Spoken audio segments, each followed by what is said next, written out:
How to buy bonds in Bonds.ph. And kung bago ko sa channel na to and gusto mo pa ng mga tutorial videos na katulad nito, please click the subscribe button. From our previous video, pinakita namin kung paano mag-register sa Bonds.ph and also paano mag-cash in. Sa pag-cash in, nag-transfer ako ng pera ng 5,000 sa Unionbank account.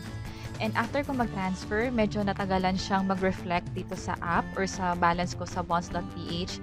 Kailangan ko pang mag-email ng maraming beses sa help desk or sa support ni Bonds.ph. And kung sa inyo, kung nagkakaroon kayo ng issue sa cash in nyo, like hindi nag-reflect yung pera sa balance nyo sa app, pero nakapag-transfer naman kayo ng maayos sa Unionbank account na pin-provide nila sa instruction, binigay namin sa description sa baba kung saan kayo dapat mag-email para makausap nyo yung mga support from Bonds.ph. And now, dahil nag-reflect na yung 5,000 sa balance ko dito sa Bonds.ph, pwede na ako makapag-invest sa bonds or makabili ng bonds gamit itong app nila. So, I'll log in here. Current na offer ngayon is yung RTB24. I'll tap this. And ito yung details about the current offer na bond ngayon. It's an RTB or Retail Treasury Bonds.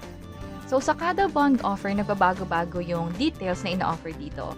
Like for face value, for this RTB24, 5,000 yung minimum amount na pwede mong i-invest. Ang tawag doon ay face value.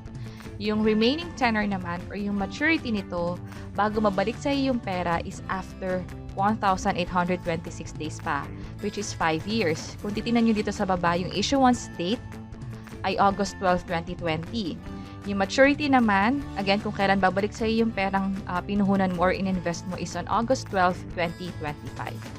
For this coupon rate, net coupon rate, and payment frequency, let's check the RTB website para mas maintindihan natin to.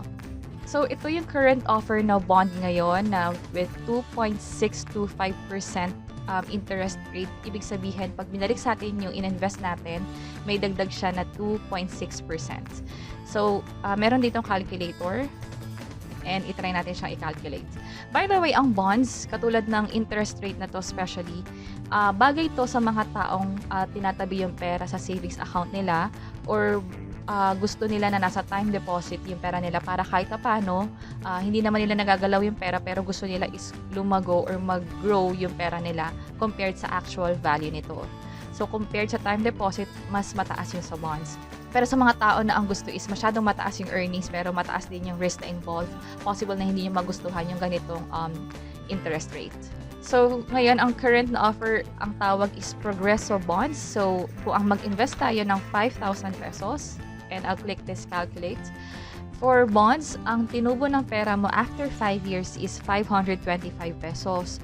While for time deposit na may ganitong normal na interest rate, 225 pesos yung tinubo ng pera mo. So, let's say 50,000 to. Calculate natin. So, sa bonds, kumita to ng 5,250 pesos. While for time deposit, 2,250 pesos lang yung kinita nito. So, kung mamimili ka between your savings account or pwedeng time deposit account or bonds, possible mas piliin mo yung bonds because of the interest rate involved. And sa tuwing merong i-offer na RTB ang government, lagi nyo i-check tong website na to. That's www.treasury.gov.ph/RTB. Andito yung current offer nila and kung magkano interest rates, kung gaano katagal yung maturity. For this case, 5 years nga siya and yung interest rate is 2.6%. And also, ang sabi ng Bonds.ph is aside sa RTB or sa website na to, yung mga bonds offering is magpapakita rin sa app nila, which is yung Bonds.ph nga. So, dito, napakita na natin kung ano yung effect ng interest rates na to sa pinuhunan natin. And ang payment niya is quarterly. So, hahatiin yung interest rates na yon quarterly for the next 5 years para babalik sa iyo yung interest ng paunti-unti hanggang sa mag-mature yung date na to and then mababalik na sa iyo yung buong amount na pinuhunan mo. And by the way, yung 2.6% na interest rates, wala pang tax yun. So yung net coupon rate or yung net interest rates, again, wala na tong tax, ang makukuha mo talaga is 2.1%. So I'll tap buy. And pag nilagay ko dito yung mababang amount, hindi pwede. So, kailangan 5,000. That's it. And I'll tap next. And confirm or review natin itong transaction na to. So, tama naman lahat. And I'll check this and click buy. So, success. Ganun lang kabilis bumili ng bonds ngayon through Bonds.ph. Dati hindi siya ganun kabilis. Pupunta ka pa sa bank, kailangan mo mag-fill out ng maraming forms, and kailangan din ipa-notarize pa yung document or yung form. Either ikaw ang gagawa nun or yung bank. But this time, dito sa Bonds.ph, hindi na siya kailangan gawin.